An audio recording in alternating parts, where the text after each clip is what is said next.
All right, we're going to have Jason Voorhees. Let's give him a hand. Fred Voorhees. Fred Voorhees.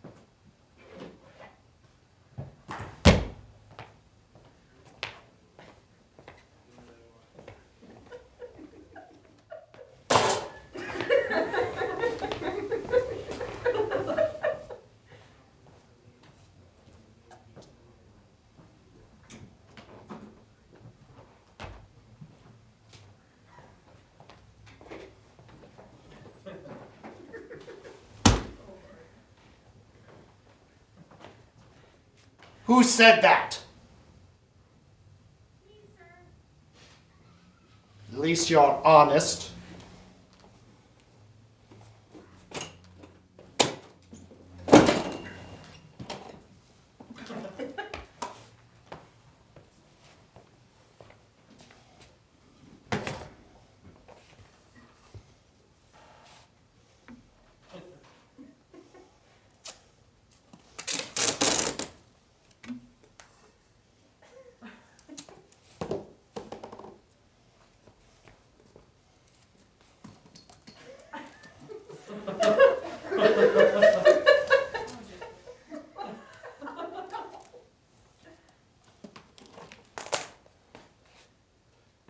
This is so we remember it's a comedy.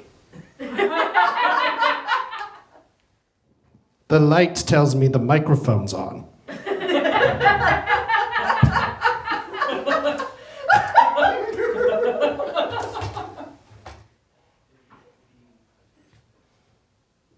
I'll be using a script.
People you love will turn their backs on you. You'll lose your hair, your teeth, your knife will fall out of its sheath. But you still don't like to leave before the end of the movie. People you hate will get their hooks into you. They'll pull you down, you'll frown, they'll tie you and drag you through town. But you still don't like to leave before the end of the movie. No, you still don't like to leave before the end of the show.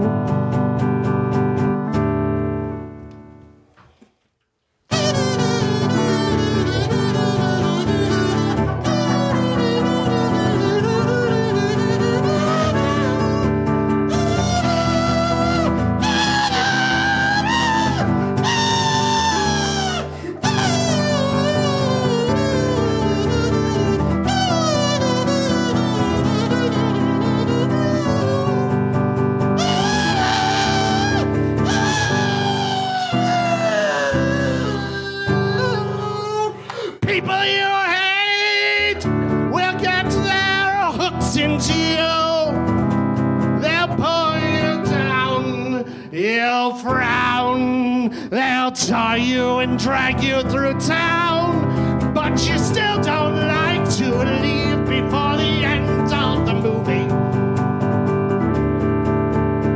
No, you still don't like to leave before the end of the show.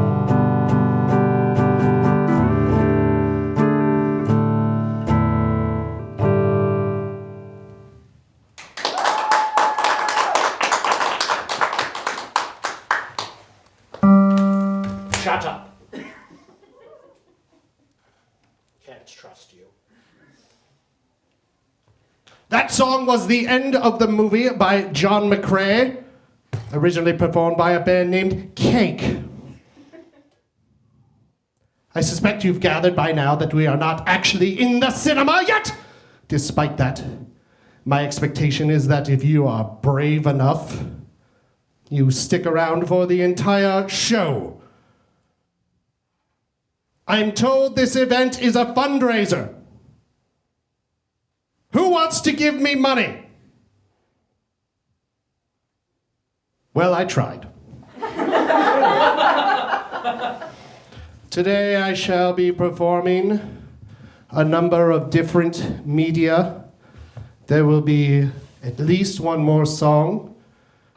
There will be dance. There will be some puppetry. And now, a poem. Let's hop, let's skip, let's blissfully trip, blissfully into the trap. Come one, come all, hear my call. I've even drawn you a map. The trap is the place when we go when we're lacking and stressors and pressures are stacking and stacking. Come on, stop your slacking, there's no need for packing. Just blissfully into the trap. Drop by drop and drip by drip, you've blissfully slipped in the trap. Join my call, we're having a ball, but everyone seems off the map. Your trap is still open, there's no need to close it. Your trap is the find it, you know, because you chose it. And yet you feel frozen. Have you been disposed of? Blissfully into the trap. Let's hop, let's skip, let's blissfully trip, blissfully into the trap. Come one, come all, follow my call. I've even drawn you a map. The trap is the place when we go when we're lacking and stressors and pressures are stacking and stacking. There's no need for slacking. There's no need for packing. Just blissfully into the trap.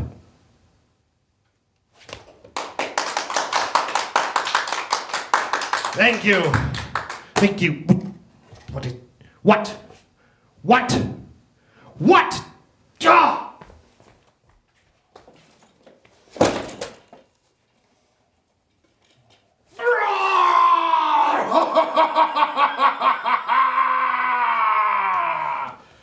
Oh, Dr. Faust, how good of you to join us.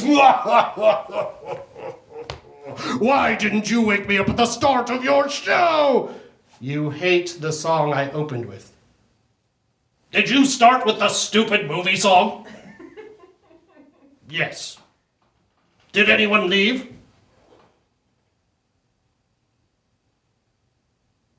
I don't think so. Is anyone leaving now? I don't know. Are you going to introduce me? Yes, this is Dr. Faust. Is that it? Is it terribly necessary? Well, I think you're pretty terrible, so I deem it necessary.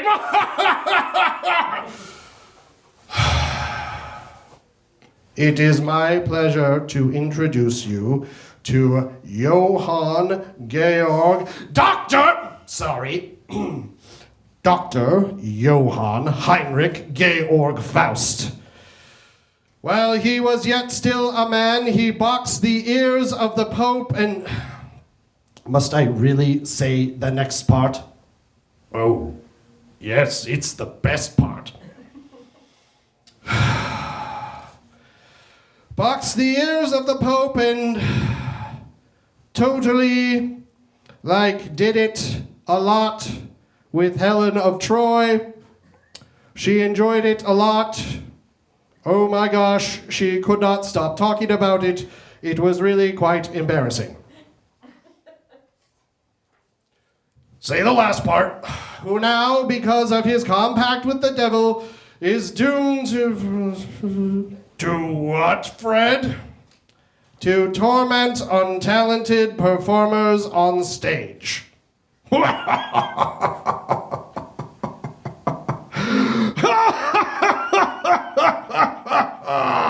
What's next?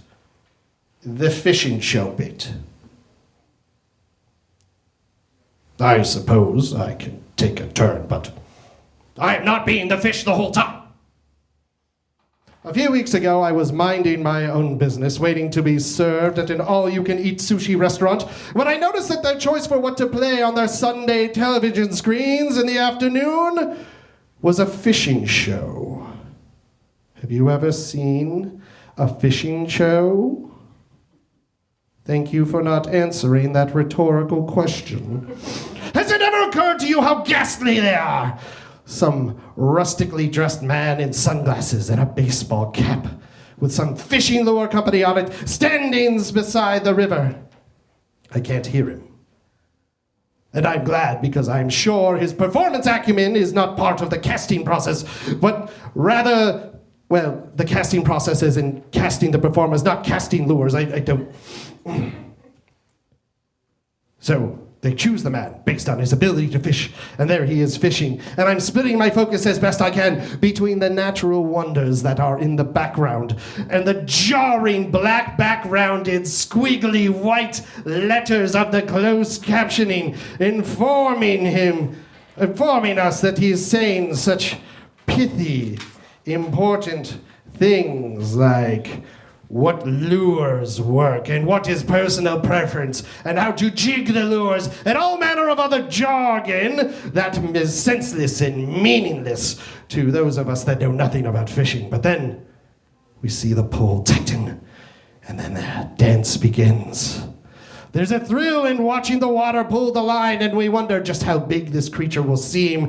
We see man begin his fight with fish, using his sneaky tools of death, and the fish fighting back with its fish-like abilities.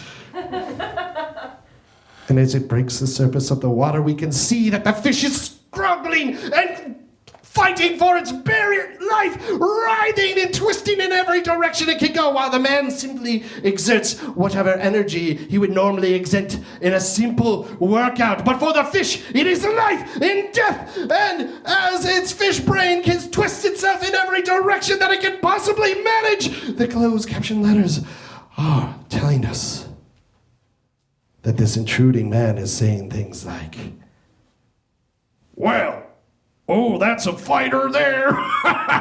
Oh, yep. Oh, guess. Oh, he's not coming easy today. And why would he? Why would he allow himself to be ripped from the water in which he lives? To be put into a plane of gaseousness where there is nothing that he can breathe. And yet our fisherman stands proudly over our poor fish. Wow. Oh, yep, look here, that's beautiful coloration.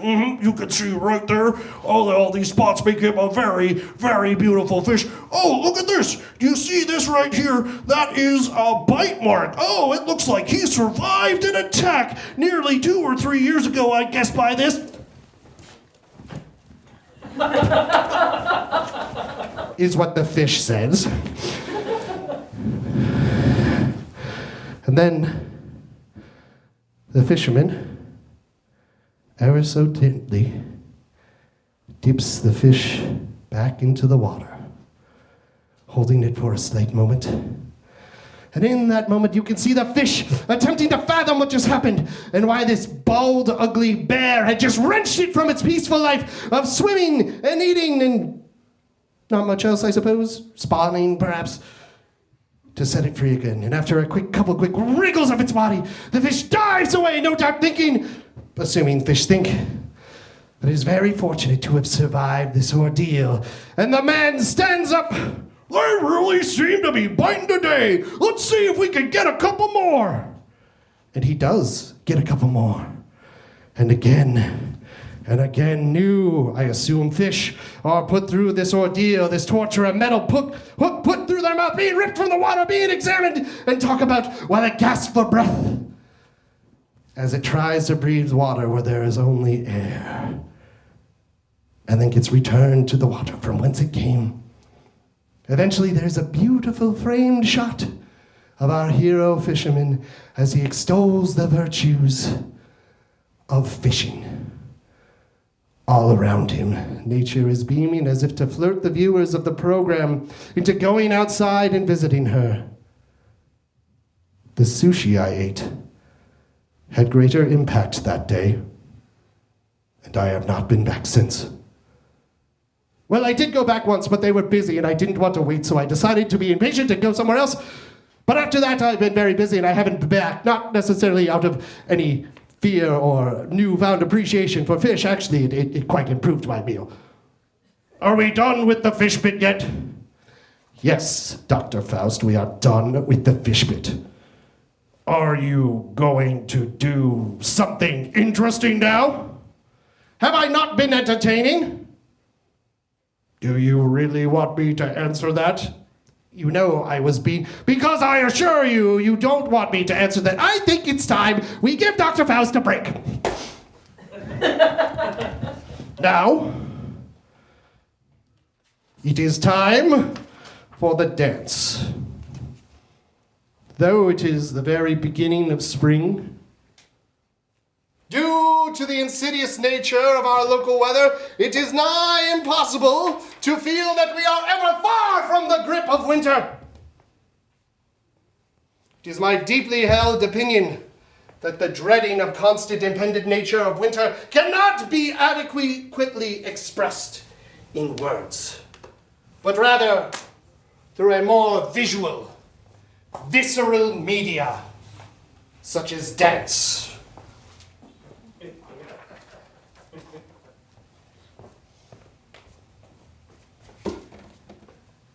I need space.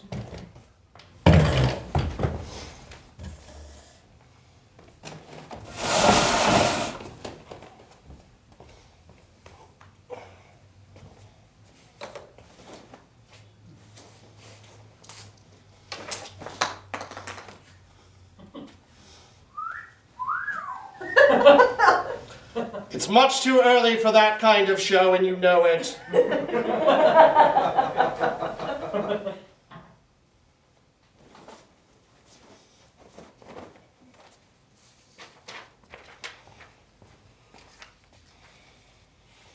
This is my solo dance piece.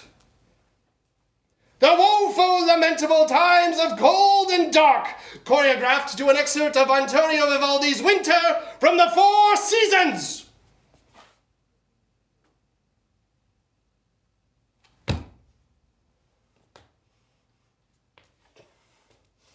Music!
was some art. I really like how you leaned into how awkward and out of shape you are.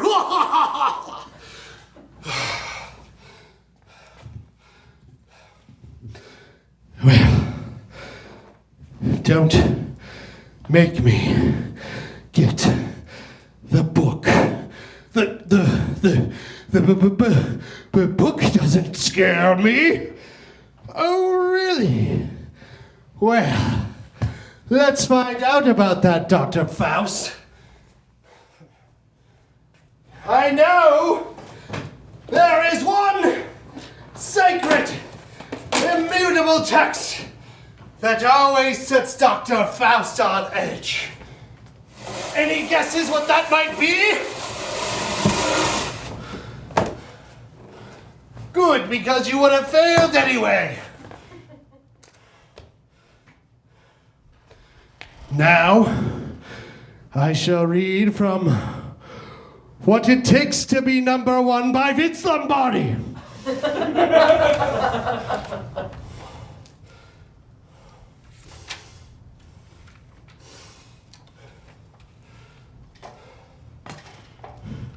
Please, Fred, don't. Oh, you deserve this.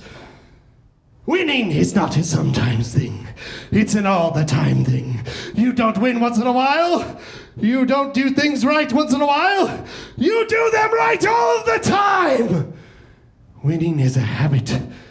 Unfortunately, so is losing. In that habit a lot, Fred, shut up. There is no room for second place. There is only one place in my game, and that's the first place. I have finished second twice in my time at Green Bay, and I don't ever want to finish second again. There is a second place bowl game, but it is a game for others, and it has always been an American zeal to be the first in anything we do, and to win, and to win, and to win. That shut you up. Now, you really get defensive about your dance. Why, yes, I do, Dr. Faust. But now it is time for a story. This story might be familiar to you. Once there was a person. Their life was disrupted, and they were forced to go on a journey. On this journey, they faced trials and met new people and saw things and cultures they would probably never have seen if it wasn't for the stupid thing that disrupted their life in the first place. They probably nearly died. Then they overcame the adversity, growing as an individual, and they went home, claiming to be happy for the rest of their life. There. That's every story. I'm sensing some of you didn't much like that story. Why is it too familiar? Perhaps too many tropes? Fine. What story would you like to hear? Anyone? Story of Troy. The Story of Troy, one of my favorites.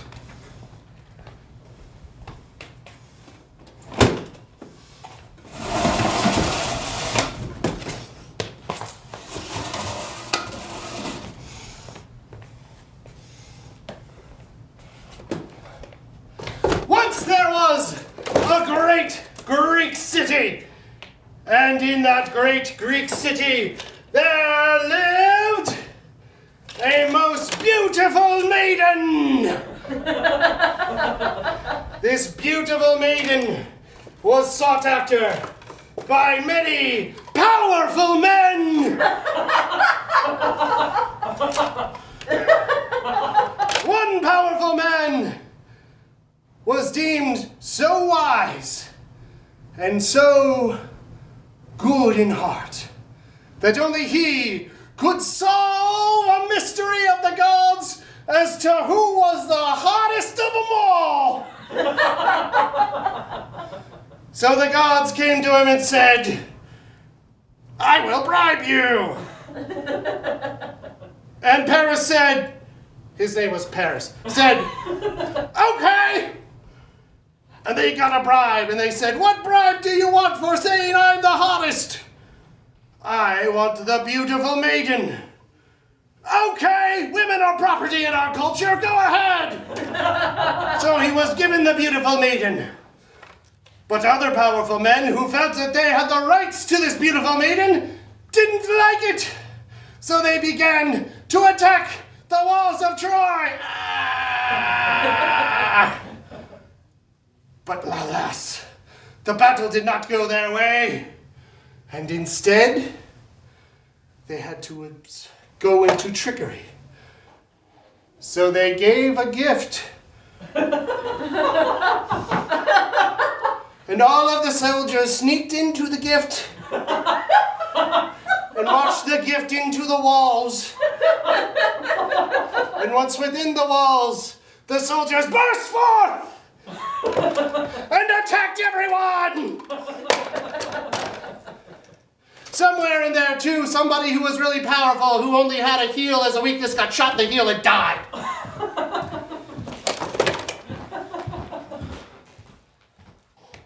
And then a guy took a really long time getting home. They made a whole thing about it. Better? Good. And that is the end of the story.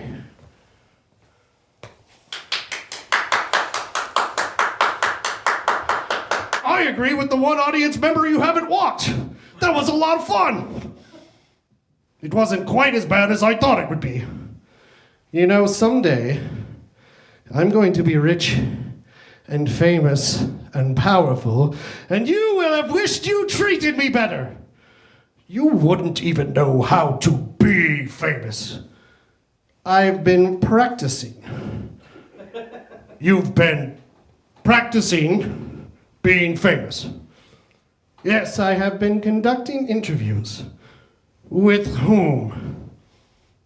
Myself. You'd crumple like a paper cup if you were ever interviewed by an actual person. What are you implying? A few things. One, you might not be an actual person. Two, you can't handle the truth. We shall see about that. Why don't you take a seat, Dr. Faust? Is there anyone here brave enough to come and interview the great Fred Voorhees?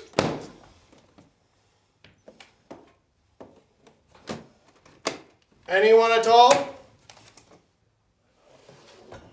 Did I hear a murmur of yes? Get on stage!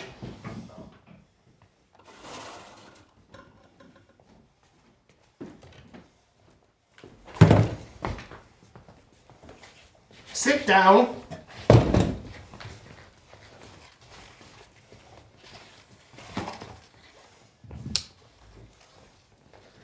I've arranged some starter questions. So Fred, can you tell me what sorcery do you use to stay so handsome? Oh, what a great joke for the start of our interview. Everything about how I am and how I feel and how I look is all natural. No sorcery at all.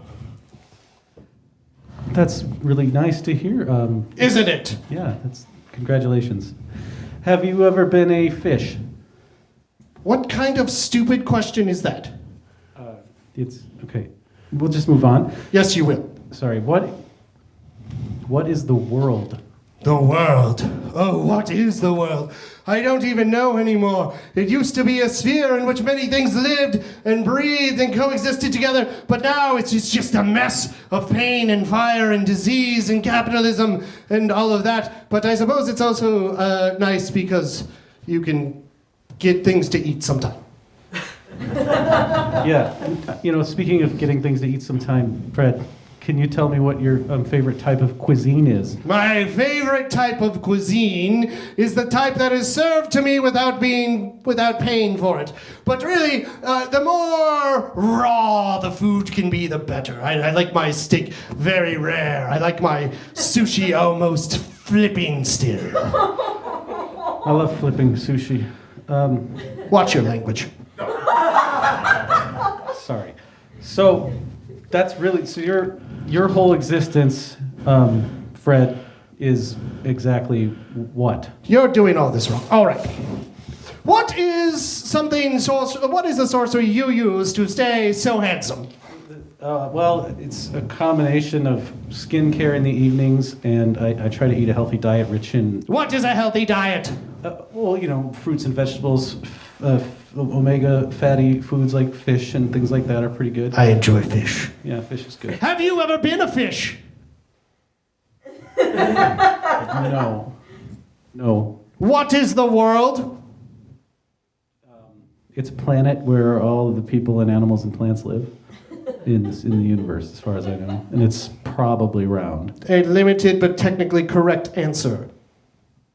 Thank you. You may resume. Okay, so Fred, now that I know how to do this, Do you really? yes. Yes. What is your favorite color? I think that people really want to know what your favorite color is. I rather enjoy red. Who had red? Me too. Someone was betting? Am I cut in on this? No. This is totally on the side. Doesn't involve you. Oh, I'm sorry. The thing happening in my show doesn't involve me? Well, only in as much as, it's about you. You just said it wasn't. Well, we were guessing what you What are your credentials? A fearless comedy member, I suppose that should be sufficient. That's pretty good. So let's get on with the questions. I have a lot of questions. Can you tell me what the most shocking thing you've ever seen is? I have seen human beings lust over greed and power and money. And this one time I saw a child eat an ice cream cone. It dropped on the sidewalk. That's horrific. Indeed. Yeah, that's pretty rough stuff. That explains a little bit about you. Do you have one or two last questions? I just have one. Which is? The question is pretty basic, but I think everybody really is dying to find out, and I know I am. What does the romantic life of Fred Voorhees look like? Well, to find that out, you'd have to get me to engage in a romantic life. This interview is over. Stay here. Don't leave. Stay, Chad. You may take his microphone.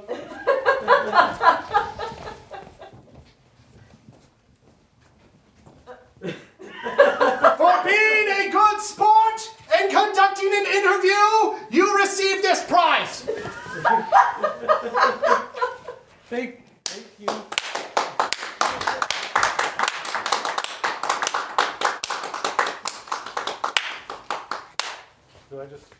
Yes, you just leave now.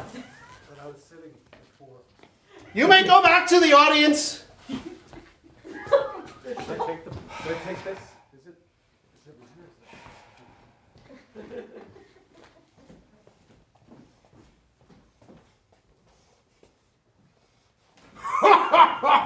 Oh, yes, after that, you are ready for prime time. You know, I could get the book out again. No, not at all. Well, I'm still not feeling quite well. I'm not at all affected by the book. Of course you are not, Dr. Faust. Do you know what seeing you like this has done to me? Instilled fear and terrorized respect. It reminds me of a word. Pitiful. Deserving or arousing pity, a word for the very small or poor, inadequate. So often such a word is used as an insult or as a descriptor of one who has been seen and found or at least understood to be lacking. But are we not all deserving of pity from time to time? Don't we all deserve the feeling of sorrow and compassion caused by the suffering and misfortune of others? I do not know that one can survive their entire life without having a pitiful moment. And in such moments, that very pity is the very thing we often need or deserve. Regardless how much we may protest that need, how much having compassion directed at us feels unnecessary, unwarranted, and makes us feel weak, what type of wretched society have we created that our empathy toward our pitiable condition has been viewed as an insult? It is almost as if we expect our pride to carry us, and that anyone looking out for anyone other but themselves seeks only to do so to damage the ego of the person in need of help, in need of assistance, in need of love. I know not how to break this societal cycle, for feel free to again attempt to figure it out on your own. All I know is a simple truth which I will now outline in song.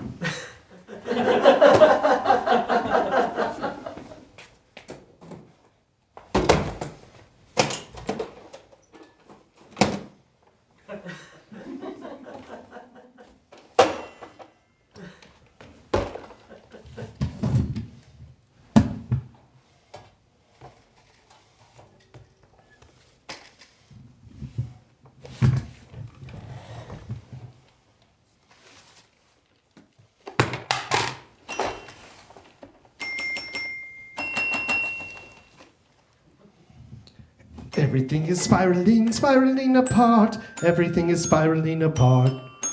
Everything is spiraling, spiraling apart. Everything is spiraling apart. Once upon a time there was a big, big bang. Then it went spiraling apart. Some say it was the first song the universe sang. Now it's spiraling apart. Everything is spiraling, spiraling apart. Spiraling, spiraling apart. Everything is spiraling, spiraling apart, spiraling, spiraling apart. When a flower blooms, it starts out as a pod, then it comes a spiraling apart. Flowers need bees to have sex, I find that odd, and it's spiraling apart. Everything is spiraling, spiraling apart, spiraling, spiraling apart. Everything is spiraling, spiraling apart, spiraling, spiraling apart. But what happens when the spiral gets too big? Does it get small again?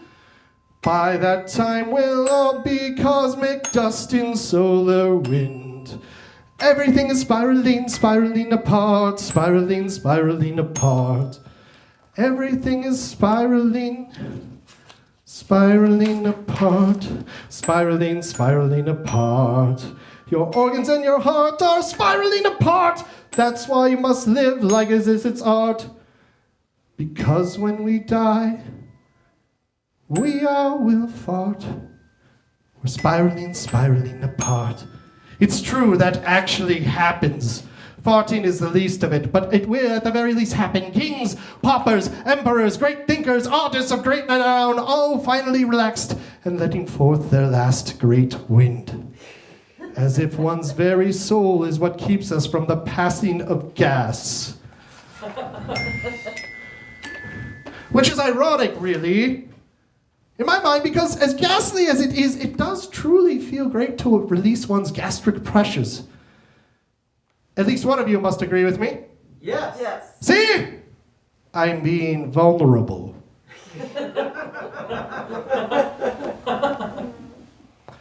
I feel as if I'm losing control of this performance. And that's because everything is spiraling, spiraling apart, spiraling, spiraling apart. Everything is spiraling, spiraling apart, spiraling, spiraling apart. Sometimes someone unravels and it breaks your heart. And you start to spiral apart. But just put it into the beauty you create, or scream and call it art. Everything is spiraling, spiraling apart, spiraling, spiraling apart. Everything is spiraling, spiraling apart, spiraling, spiraling apart. Please know that you'll be missed if you suddenly depart. Even if you're spiraling apart, you won't pass just like mist. You might break someone's heart. It's okay if you're spiraling apart. Everything is spiraling, spiraling apart, spiraling, spiraling apart. Everything is spiraling, spiraling apart, spiraling, spiraling apart. Everybody now, everything is spiraling, spiraling apart, spiraling, spiraling apart. Everything is spiraling, spiraling apart, spiraling, spiraling apart. Your turn! Everything is spiraling, spiraling apart, spiraling, spiraling apart. Everything is spiraling, spiraling apart. Everything is spiraling apart. Well done, I'm surprised I'm impressed with you. Give yourselves a round of applause.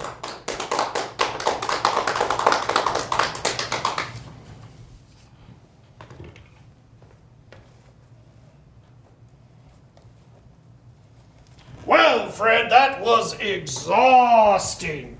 Because it was so uplifting? No, because I had to listen to you and the audience sing? Oh, yes, insults. Go on. I've grown even tired of insults. You are tired. I am. Do you know how exhausting it is possessing and haunting undiscovered artists?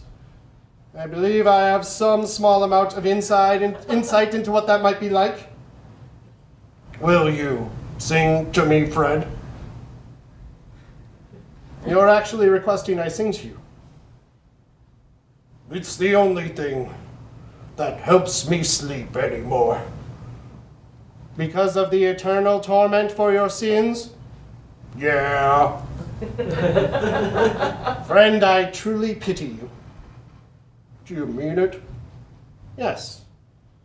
I do. I pity with you. I pity you and empathize with your weakened state. So, you will sing to me? Why, yes, of course. Will you sing the pretty song I love so much? From that bizarre children's show, the song written by Megan Nicole Dong and Toby Chu? Yes, I want to hear about the Nowhere King. Well, old friend, I suppose I can do that much for you. Before I go to bed, want to sell your soul? No. Okay. You sit right here. Lay down. Thanks for singing to me, Fred. I haven't begun. I'm thanking you in advance. You are so esoteric. You're the one talking to a puppet. Really?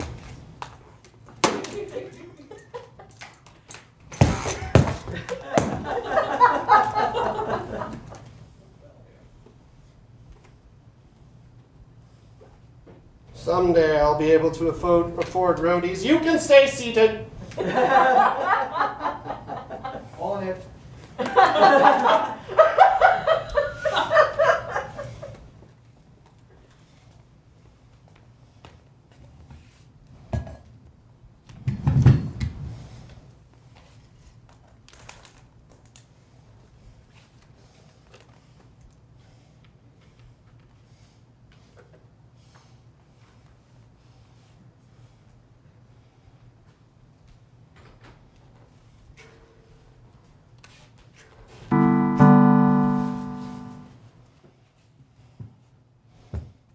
This song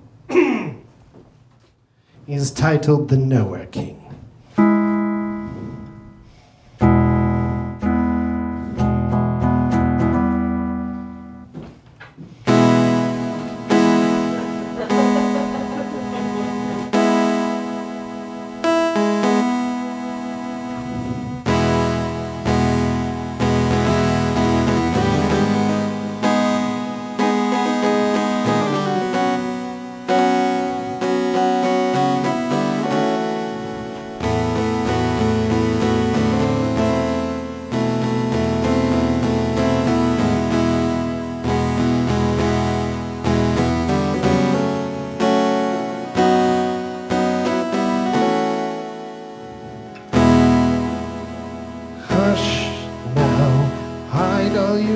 little ones rush now into the middle of nowhere. Singing and laughter will die.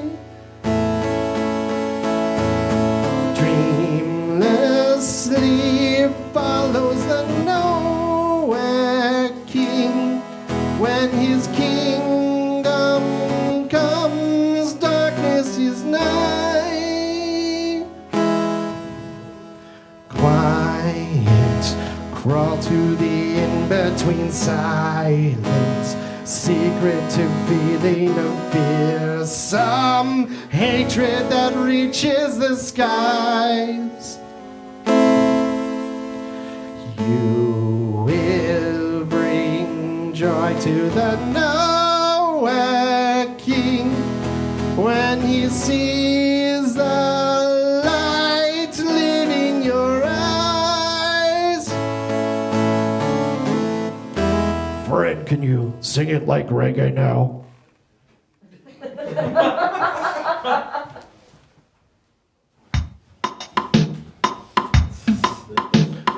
Hush now, cry all you little ones, rush now, crawl to the in-between spaces, singing and laughter will die. You gotta messed up the lyrics, didn't you, Fred? Shut up. Dreamless sleep follows the nowhere king when he sees the light leaving your eyes.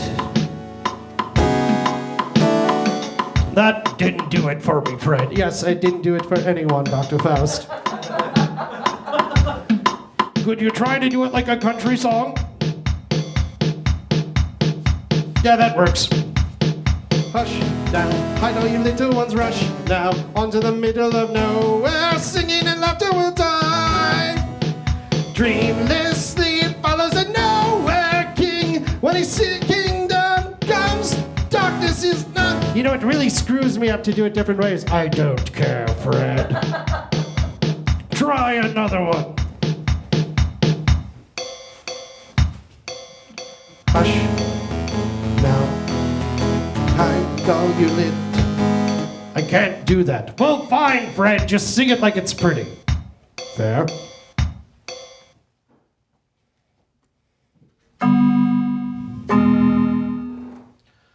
Hush now, hide all you little ones, rush now into the middle of nowhere. Singing and laughter will die. Dreamless sleep follows the nowhere king. When his kingdom comes, darkness is nigh. Quiet, crawl to the in-between silence. Secretive feeling of fear, some hatred that reaches the skies. You will bring joy to the nowhere king when he sees the light leaving your eyes.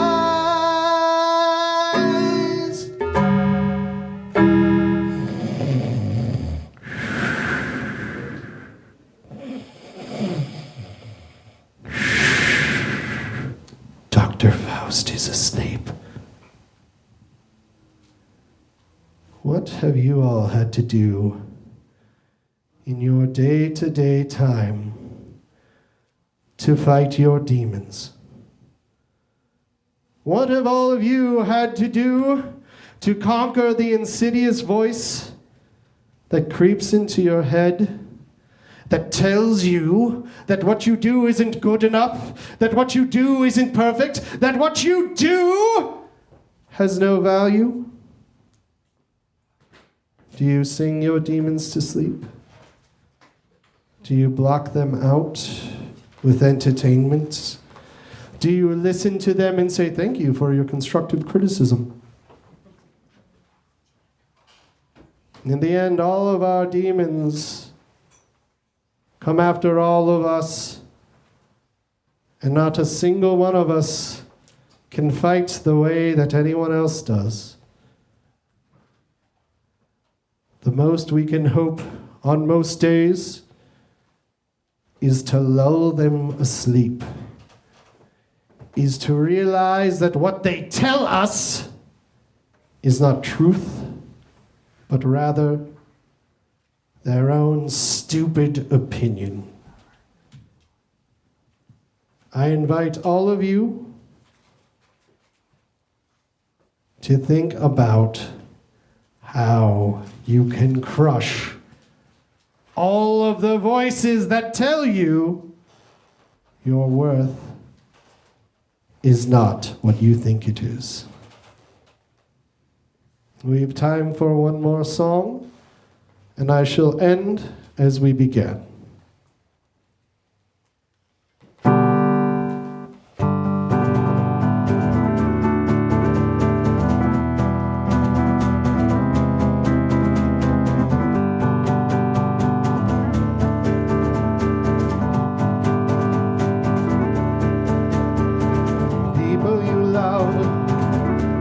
Turn their backs on you.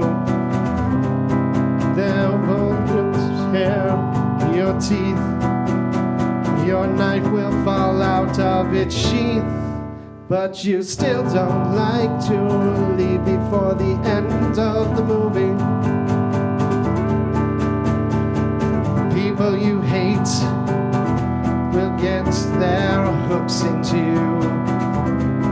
They'll pull you down. You'll frown. They'll tar you and drag you through town, but you still don't like to leave before the end of the movie.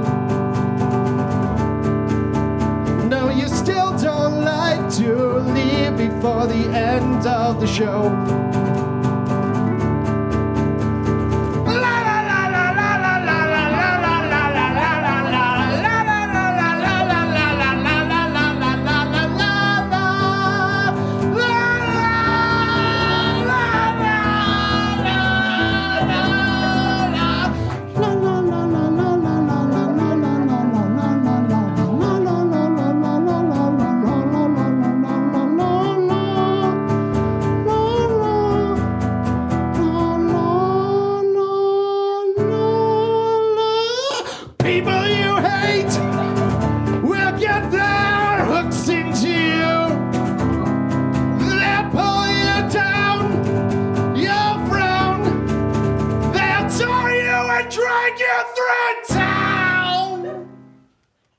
But you still don't like to leave before the end of the movie.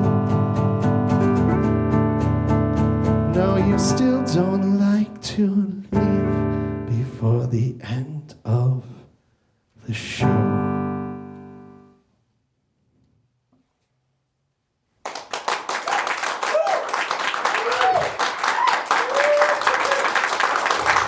Lights!